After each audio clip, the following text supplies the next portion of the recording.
Bro, pa-aura ng gamit ko yung pag-a-aura ng gamit natin.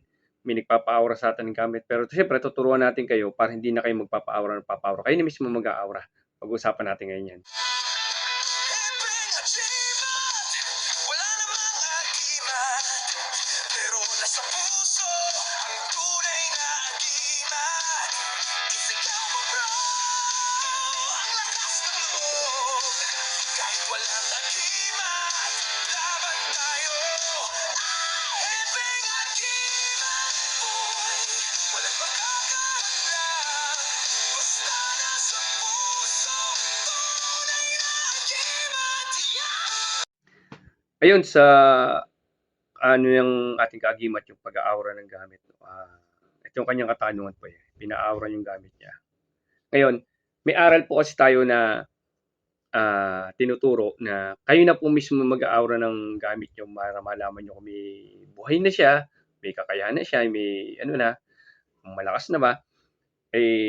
Nagbigay tayo ng aral po niyan dati na, ngayon bibigay uli nating aral. Para bilang, kaya sabi ko sa inyo, bilang respect, magkakaroon kayo ng respect sa gamit yun, na hindi nyo na para ipakita na kayo ni mismo. Kaya tayo nagbibigay ng aral para kayo na mismo mag-aura niya, no? Okay. Kagaya nito, pagka yung tinawag yung gabay nyo, kung may kakayahan na kayo ng aral ng Tingmepi Agimat, kaibigan, magpantiga para malaman ko yung kakayahan ng gamit ko, may karga na. Pag niya, pag niya, pantay. Ngayon, pag pinatong niyo po ito sa kanan nyo, nahaba yung daliri natin. Pag nilipat natin dito, nahaba yung kabila. Kasi po, ang patay na gamit po kasi, hindi magkakaroon ng haba ng daliri nyo kasi nga po, patay yung gamit.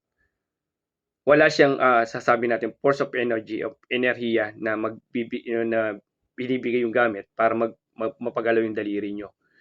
No. Sample ito. Wala kang kakarga naman to at si ano lang to, headset.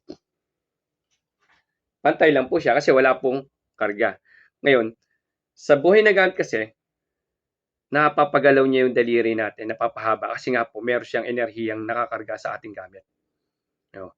Kaya binibigay aral para kayo na mismo mag-ano. Basta sabi ko, kung kayo sa aral namin, skip lang po kayo. Magkakaiba po ng aral, nasa inyo rin po kung saan kayo maniniwala at saka kung saan makakatulong sa inyo. Para hindi na lagi kayo pakita ng gamit kung kani-kanino po. Kayo na mismo at tinuturo ko na mag-aura sa gamit nyo. Ngayon, kung kayo may kakayahan na yung mambaklas o yung tinatawag natin na may gabay na kayo, pwede nyo po subukan yung gamit nyo kung mababaklas nyo. Kailangan po kapit na kapit yung ating ginagamit. May ginagamit tayo pagbubukas, pagsasara. Pagbubukas, pagpasok, pagsasara na ginagamit natin para hindi po nababaklas yung gamit natin. No? Ito po, pag hinipan nyo itong mabaklas, kaibigan, baklasin mo nga itong kakayahan ng gamit na ito. Pag hinipan nyo ito at hindi kapit na kapit at pinatong nyo lang, magpapantay yung daliri nyo. Kung iti yung mababaklas to, ibig sabihin, malakas yun na yung karga ng gamit nyo. Kayo na mismo ang titingin ang gamit nyo. Hindi nyo na kailangan pa-aura po, no?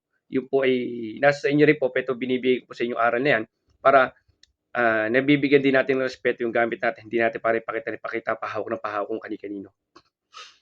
Ngayon, pag buhay na po yung gamit nyo sa tamang proseso, kahit pahawakan nyo na pahawakan niya, hindi na po para mawala pong karga niyan. Opo, alagaan nyo lang po kung proseso, meron pa ano, dasalin nyo lang laging dasalin, pag karga nyo na po buo.